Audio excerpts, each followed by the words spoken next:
Caminando entre abejas, aprendiendo de la apicultura con pasión.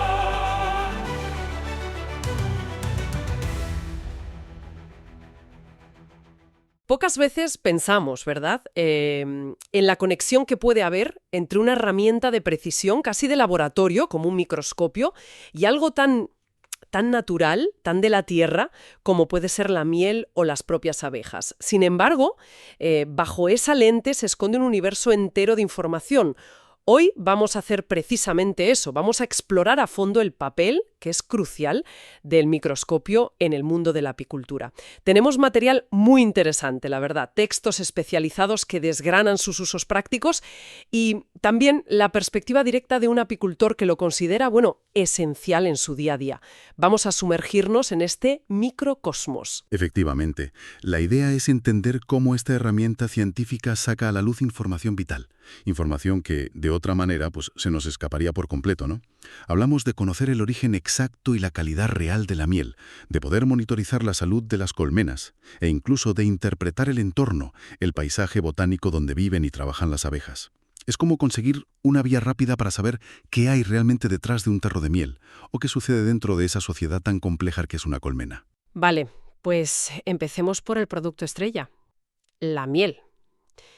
¿Qué secretos guarda que solo un microscopio es capaz de revelar? ¿Cómo nos ayuda a entender su calidad? ¿Su origen? Pues mira, lo verdaderamente fascinante es cómo algo tan minúsculo, tan pequeño como un grano de polen, se convierte en una cápsula de información valiosísima. La aplicación fundamental aquí es la identificación del origen botánico. Es una disciplina con nombre propio y todo, melisopalinología. ¿Qué? Suena un poco a trabalenguas. Melisopalinología. Sí, suena un poco técnico. Básicamente, es el estudio del polen que hay en la miel. A ver, cada planta tiene un polen con una forma, una estructura única. Es casi como una huella dactilar vegetal. Al analizar qué tipos de polen hay en una muestra de miel y en qué proporciones están, podemos saber con bastante precisión qué flores han visitado las abejas. Ah, es como reconstruir el itinerario floral de la colmena, ¿no? El mapa de dónde han estado. Precisamente, eso es. Y esto permite clasificar la miel. Si domina claramente el polen de una flor, como el romero o el azahar, por ejemplo, pues la llamamos monofloral. Si hay una mezcla variada, de muchas flores, es multifloral o mil flores.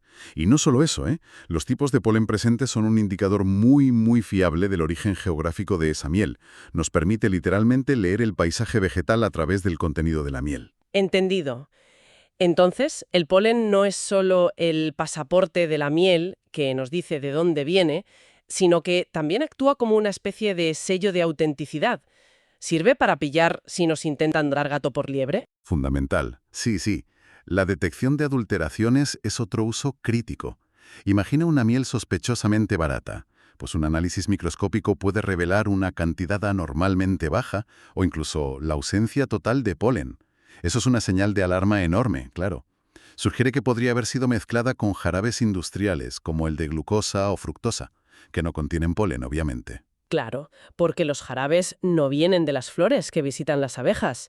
Lógico. Correcto. Se buscan también otros indicadores microscópicos, ¿sabes? Como partículas extrañas o estructuras cristalinas anómalas que no deberían estar ahí. Es una herramienta clave para verificar la pureza y combatir el fraude. ¿Vamos? Y he leído que no solo detecta mezclas, sino también si la miel ha sido procesada de forma, digamos, agresiva. ¿Cómo funciona eso? Así es. El microscopio puede ayudar a verificar si la miel ha sufrido un calentamiento excesivo. Algo que ocurre a veces en la pasteurización industrial, ¿no? Para evitar que cristalice rápido y alargar su vida en el estante. Este calor, si es muy alto, pues puede destruir enzimas valiosas y alterar la estructura natural de la miel. Observando bajo el microscopio cómo cristaliza o si hay ciertas partículas indicadoras, se puede inferir si ha habido un tratamiento térmico fuerte. También sirve, por supuesto, para detectar contaminantes físicos, pequeñas impurezas, restos vegetales, cosas así que afecten la calidad.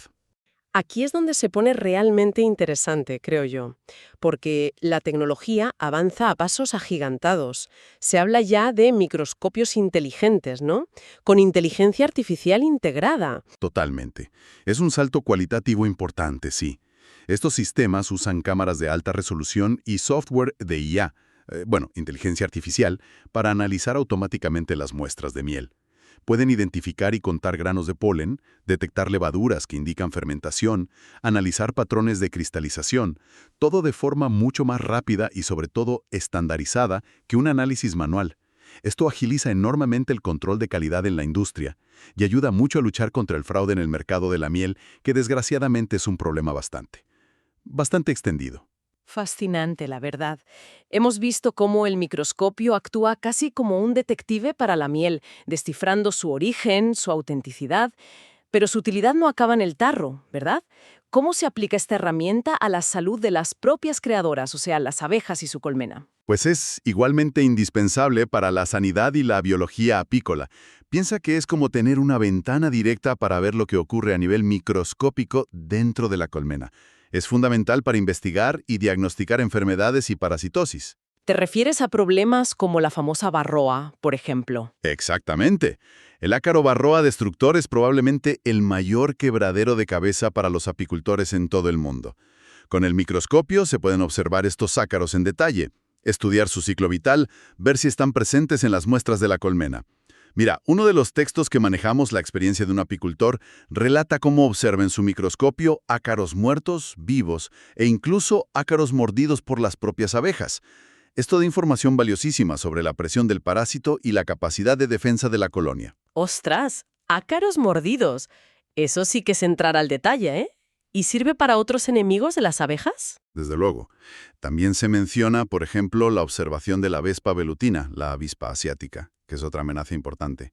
Poder examinar de cerca estos organismos o los daños que causan a nivel celular o de tejido en las abejas ayuda a entender mejor sus mecanismos de acción y a buscar estrategias de control más eficaces. No solo diagnostica, permite investigar al enemigo, por así decirlo. Entiendo. Más allá de las enfermedades, ¿qué otras aplicaciones tiene para entender a las propias abejas? Pues permite un estudio minucioso de la anatomía de las abejas, analizar sus estructuras corporales, órganos sensoriales, las piezas bucales. Todo esto contribuye a una comprensión más profunda de su biología, su fisiología, su comportamiento. Y luego hay una aplicación muy específica y de alta tecnología en la apicultura moderna, la inseminación instrumental de abejas reinas. Inseminación artificial. En abejas. Suena a ciencia ficción total. Bueno, es complejo, pero muy real y útil para la mejora genética. Se utiliza un microscopio estereoscópico que da una visión tridimensional y ampliada, y esto permite manipular con extrema precisión los delicados órganos reproductores de la abeja reina y depositar el semen de zánganos seleccionados. Así se pueden dirigir los cruces y seleccionar características deseables como la productividad, la resistencia a enfermedades o la mansedumbre. ¡Qué nivel de precisión! Me impactó leer la perspectiva tan práctica del apicultor que mencionabas en uno de los textos. Cuenta cómo usa su microscopio conectado al ordenador para algo tan cotidiano como revisar la bandeja sanitaria del fondo de la colmena. Sí, es un testimonio que baja la herramienta del pedestal del laboratorio a la realidad del colmenar, ¿verdad? Explica cómo examina lo que cae en esa bandeja. Restos de cera, propóleo, patas de abeja y sobre todo busca y cuenta los ácaros varroa caídos. Distingue si están vivos o muertos, lo que le da pistas sobre la efectividad de los tratamientos que aplica. Incluso recoge abejas muertas que encuentra delante de la colmena para analizarlas y tratar de averiguar la causa de la muerte. Para él no es un lujo, sino, como dice textualmente, una herramienta imprescindible en su manejo diario. Queda claro su valor, sí, tanto para el producto como para las productoras. Para ilustrar una de estas aplicaciones de forma concreta, tenemos un caso práctico fascinante. El análisis melisopalinológico de una miel de montaña en Castellón. El apicultor se preguntaba, ¿de qué flores será esta miel concreta? Este caso es fantástico porque nos muestra el proceso deductivo en acción. Lo primero, y muy importante, es observar el entorno. Antes de mirar la miel bajo el microscopio, hay que mirar el paisaje alrededor del colmenar, en un radio de, 1 kilómetro o más. En este caso había labiadas típicas mediterráneas como romero, cantueso, tomillo. También habían florecido antes almendros y otros frutales de las masías cercanas. Y se veían jaras y estepas que son más bien fuente de polen que de néctar. Y luego, la intriga particular. Un gran eucalipto visible a lo lejos en la carretera. ¿Llegarían las abejas hasta allí? Era la pregunta. La pregunta estaba en el aire, claro. ¿Y qué contó el microscopio al analizar el polen de esa miel? ¿Qué encontró? Pues contó una historia muy detallada del ecosistema y del año concreto. El polen de romero apareció, sí, pero en bajo porcentaje. La explicación más probable, una primavera seca había limitado su floración ese año.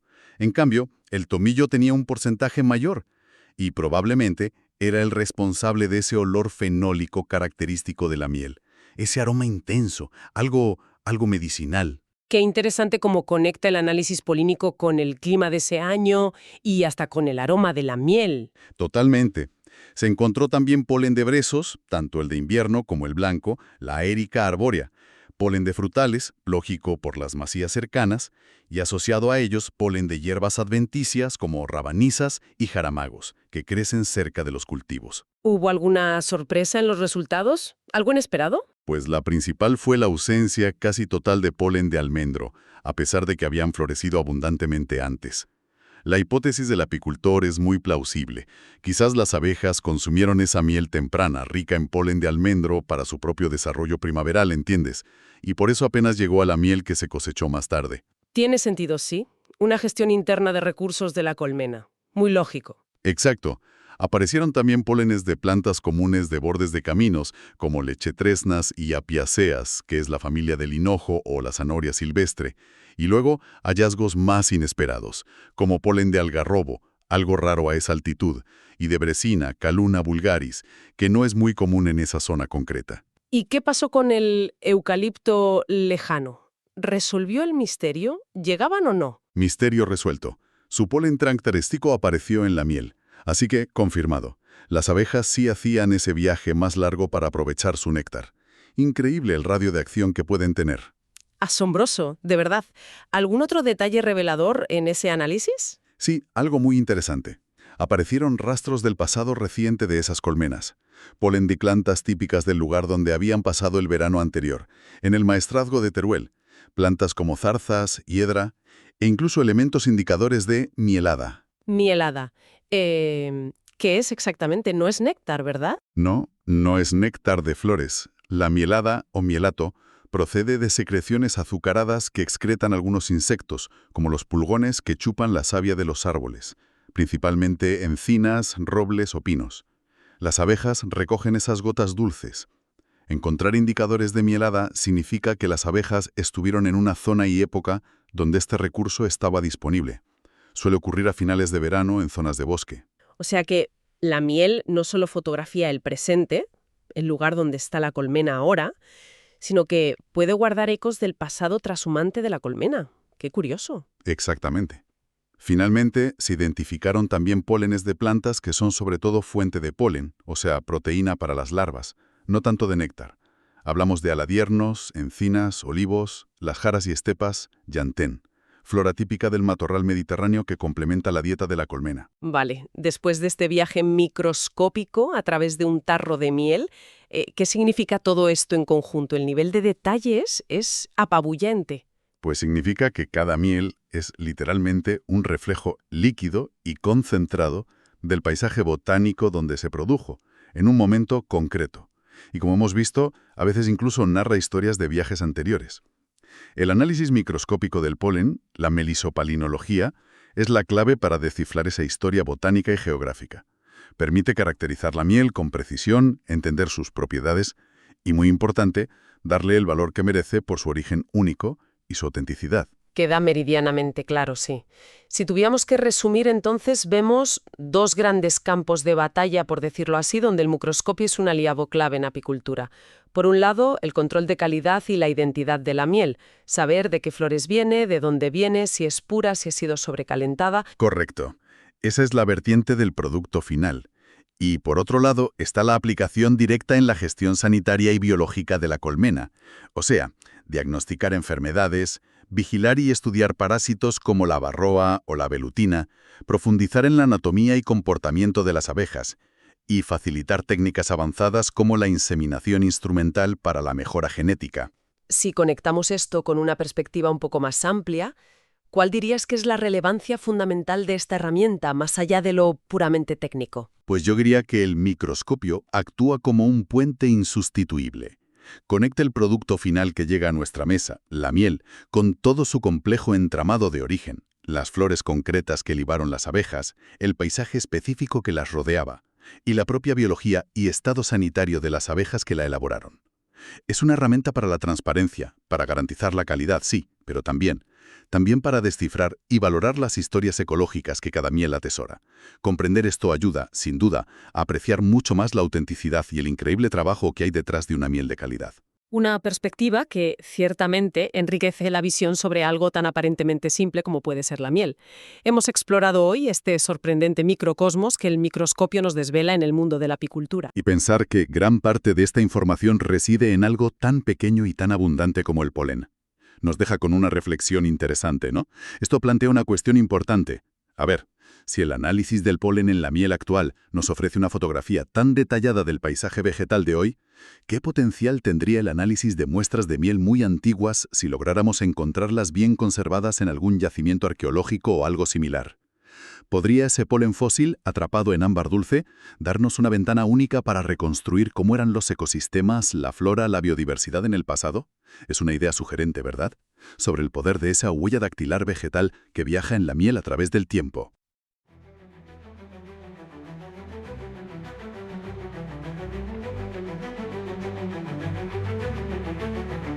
Caminando entre abejas, aprendiendo de la apicultura.